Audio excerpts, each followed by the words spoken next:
Okay, I'm a little out of sync today. No intro or outro music because I'm using a completely different program, having some major computer issues. So you just have to bear with me, and hopefully this thing will come out. But thank you for being with me. Say with me, Psalm 118, verse 24, this is the day the Lord has made. We will rejoice and be glad in it. Remember Hebrews 3 and verse 13, but exhort one another daily while it is called today, lest any of you be hardened through the deceitfulness of sin. Okay, so we're going to be talking about diligence today. I hope that that is a trait that you can say that's part of that's me. I can do that. I'm a diligent person. Um, Diligence is defined as careful and thorough work or effort. Now, that is that's a pretty descriptive phrase, isn't it? Careful and thorough work, diligent work, not just, sloppy or last minute effort or that kind of thing. So with that in mind, I want us to think about what the Bible has to say regarding diligence, and it has a lot to say. So let's take a look and get God's word on diligence. I'm going to start off with Proverbs 22 and verse 29. Let me get over there. Proverbs 22:29, where the New King James says, "Do you see a man who excels in his work? He will stand before kings. He will not stand before unknown men." The footnote there is, you see a man who is prompt in his business. The King James will use the word diligent there. So that's the idea that's being expressed, a man who excels, who is diligent in his work, and the great success that he will have because of his diligence. Do you remember the old story about the rabbit and the turtle? I think technically it was called the tortoise and the hare, but I'm sure you've heard it. They were involved in a race. And obviously, I mean, the rabbit was just swift and he could just bounce around. He could just run circles around the turtle. Turtle was slow and he just plodded along. And so the rabbit knew, I have got this thing won hands down. With that knowledge, he decided to take advantage of his speed. And so he would run a while and then he would stop and lean up against a tree and take a little nap. And he would see that, it's time to get back in the race when he woke up, and he would run a little more, and then he'd decide to stop and rest for a little while. Meanwhile, while he was running and stopping,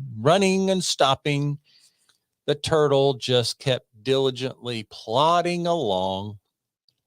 And at one point, the rabbit was snoozing and the turtle crawled right past him and across the finish line. The moral of the story is, be diligent, keep on keeping on, and look at the great rewards that come from that. That's a fictional story, but it certainly it has a Bible principle. And so I want us to think about that. Leroy Brownlow he uttered this phrase: aspiration points us, but perspiration gets us there. That's kind of catchy, and it's also very much rooted in what the Bible has to say about being diligent. Now, the opposite of diligence would be laziness, King James often uses the word slothful or slothfulness. Over in Proverbs chapter 12 and in verse 27, is just a pitiful statement by the wise man about slothfulness. In the New King James, it reads, "The lazy man does not roast what he took in hunting, but diligence is man's precious possession." I think the New Living Translation puts it like this: lazy people don't even cook the game they catch, but the diligent make use of everything they find. Isn't that interesting? That we have those who are very, very diligent. Then we have those who are just lazy and slothful. The Bible always commends diligence. It always condemns the slothful, the lazy. Let's take a look at some teaching along these lines about this principle. I'm going to go over, first of all, to Romans chapter 12 and verse 11, where Paul simply says that we're not to be lagging in diligence. He begins this in verse 9, "Let love be without hypocrisy." So there's a way to love, and there's a wrong way to love. "Abhor what is evil, cling to what is good. Be kindly affectionate to one another with brotherly love, in honor, giving preference to one another, not lagging in diligence." And that's kind. And he goes on, "fervent in spirit, serving the Lord." But look at that phrase, "not lagging in diligence." That's almost an oxymoron, isn't it? If you're diligent, you're working hard. So lagging in diligence means you're not diligent. So we're to understand the concept of this hard work, this putting in all the effort, not being lazy, not being slothful. This principle is expressed in so many ways in the Bible, especially in the New Testament. When Paul was talking to the brethren at Thessalonica, he said there, "Even when we were with you, we commanded you this: if anyone will not work, neither shall he eat. For we hear there are some who walk among you in a disorderly manner, not working at all, but are busybodies. Now those who are such we command and exhort through our Lord Jesus Christ, that they work in quietness and eat their own bread." Now there is a statement of diligence. We told you that Paul says, we told you when we were there that you're to be a diligent worker. And what we're hearing is there are people that not only they're not diligent in their work, they're not working at all. And what that leads to, he says, is you get busy doing the wrong kinds of things, busybodies. And that's another good reason for work. God's had man working ever since he created man, hasn't he? He put him in the garden, told him to tend and keep the garden. Man had a job from the time he was created on this earth, and there's a reason for that. And we're not supposed to just go through the motions in our job. The Bible says that disciples of Jesus will be diligent in their work. And what employer wouldn't want a Christian as an employee if he's truly following Jesus and being a diligent worker? We're going to be the best kinds of workers.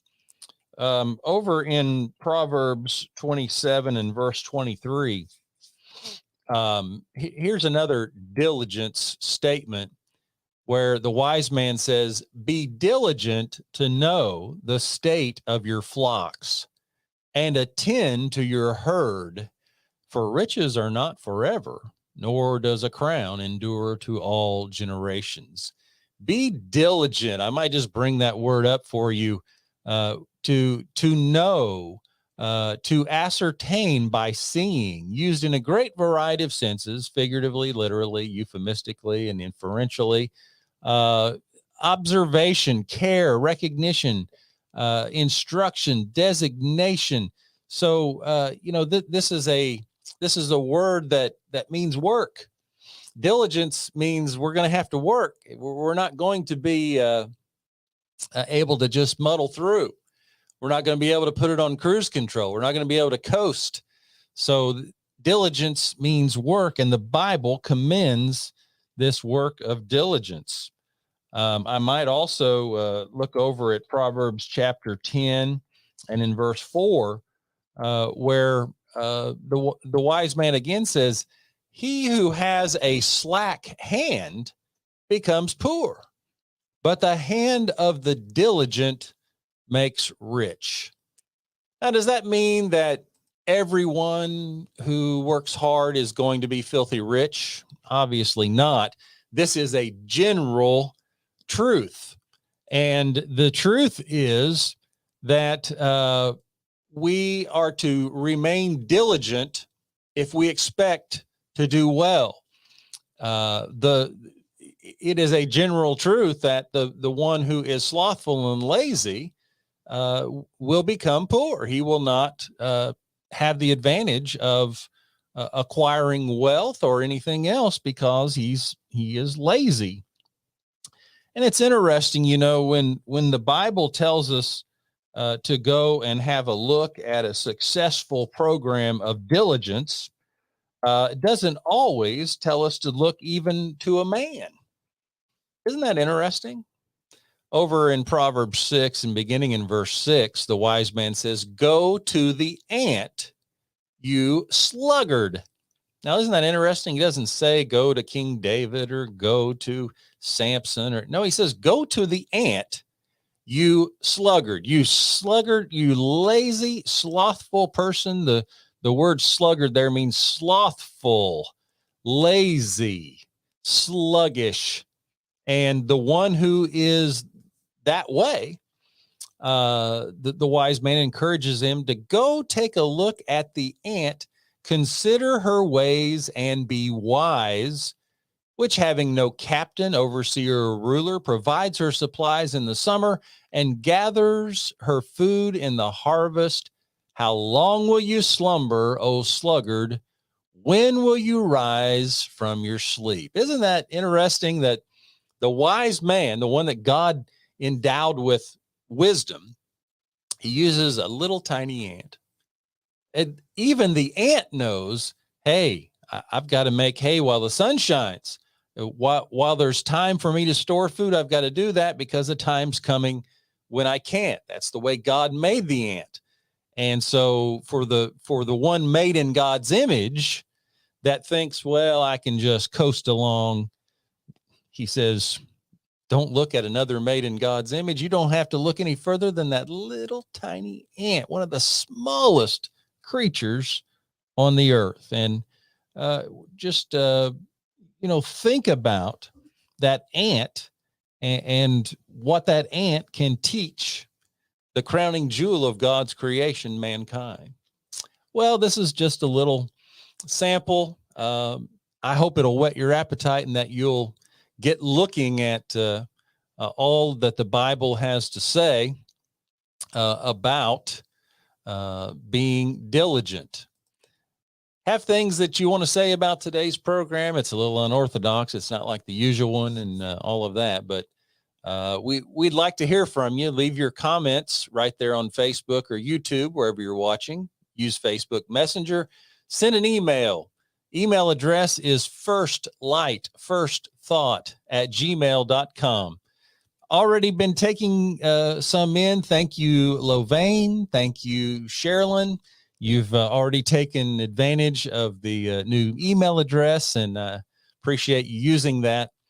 And write us an email, and we'll be glad to talk that way. Use your smartphone's camera app and scan this QR code to go to the website, or just put stoneridgechurchofchrist.com in your web browser, and go there and take advantage of all the helps that we have there. We also want to invite you to come and be with us at every opportunity that you have. We are the Stone Ridge Church of Christ, located at 514 Airport Road in Jonesboro. We have Bible classes Sunday morning at 10 a.m. We worship at 11 a.m. and again at 6 p.m. We have Bible classes again on Wednesday night at 7 o'clock. And anytime there are Bible classes, there's a Bible class for you, because there are classes for all ages. And so we hope that you'll come and be a part of those. You're always welcome. You're always our honored guest. So, as I said, things a little different this time. I don't have any fancy music to come in or come out. So, until next time, I hope that you have a great day, and that whatever you do, as the preacher said in Ecclesiastes 9, verse 10, do it with your might, because there's no work or device or knowledge or wisdom in the grave where we're going. The time to be diligent is right now. Thank you.